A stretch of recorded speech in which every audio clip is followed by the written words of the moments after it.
Conta como é que foi essa história do chuveiro, porque a Zagonel foi a primeira a empresa brasileira, tem patente inclusive, né, concedida, do primeiro chuveiro eletrônico é da Zagonel. Muitas pessoas não sabem, mas foi a Zagonel que inventou, né, o Roberto que fez todo esse processo. Então como é que isso aconteceu? Me conta. Isso voltando atrás um pouquinho no Senai, eu morava numa pensão, eram 16 técnicos. Tinha um dos colegas meus que me desafiou porque o chuveiro não funcionava direito, ele esquentava demais na época do verão. Então eu comecei a elaborar algumas resistências diferentes, né? Começava a esfriar, por exemplo, no inverno, daí ele não esquentava o suficiente. Então eu tinha que ficar trocando a resistência. Então ele era uma coisa muito assim paliativa, resolvia o problema, mas eu tinha que cada pouco estar trocando. Até que um dia eu estava lendo porque eu fazia curso no Senai, e fazia curso de eletrônica por correspondência na época. Instituto Padre Elcio e Instituto Universal Brasileiro. Por correspondência. Vinham os materiais por correio, eu estudava, mandava as provas de volta, tipo o IAD hoje, mas de uma forma mais artesanal, né? Você aprendeu eletrônica à distância? Isso, exatamente. Fazendo, eles mandavam os kits de eletrônica para mim, eu montava os rádios de frequência AM, e ficava montando os kitzinhos e eu ficava admirado com aquilo que eu conseguia fazer. Então eu me despertei assim uma paixão para a eletrônica.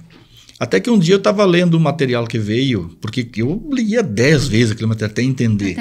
Porque eu queria entender o que era aqueles componentes, né? E daí eu lendo o material falando sobre um triac, um componente que fazia dimerização. E eu tendo um problema do chuveiro que era para baixar ou aumentar a potência, né? Me veio no start, por que não botar no chuveiro? Aí comecei a trabalhar em cima do projeto. E até que os primeiros não deu muito certo, mas foi isso a evolução. Sim. E aquilo foi uma coisa que funcionou muito bem. Imagina você regulando do 0 ao máximo na potência no toque da mão. Porque você tinha o frio, o morno e o quente. Era isso, né? Isso. O quente era o pelando e o frio, às vezes, não dava. e o morno, às vezes, era muito frio ou muito quente, né? Então, as mulheres tinham muito medo de colocar a mão no chuveiro, né? Pegava o cabo da vassoura e batia no chuveiro para trocar e quebrava. Pessoas baixinhas não conseguiam alcançar. Eu batia com o cabo da vassoura porque eu nunca alcancei. As crianças não tinham acesso. Então, de repente, do nada, uma pessoa idosa tinha lá a regulagem da temperatura, que tinha problema de pele, regulava a temperatura numa posição que realmente era confortável. A mulher não precisava mais bater no chuveiro. A criança tinha acesso a regular, não precisava chamar a mãe gritando: mãe, a água está fria, coisa parecida, né? Ou está quente. Então, assim, nossa, foi uma evolução. Revolução, né? Eu recebi prêmio como inventor inovador nível Brasil com esse prêmio aí. Então, só para ter um nível da coisa. Né? Então, tipo assim, eu fiquei muito feliz.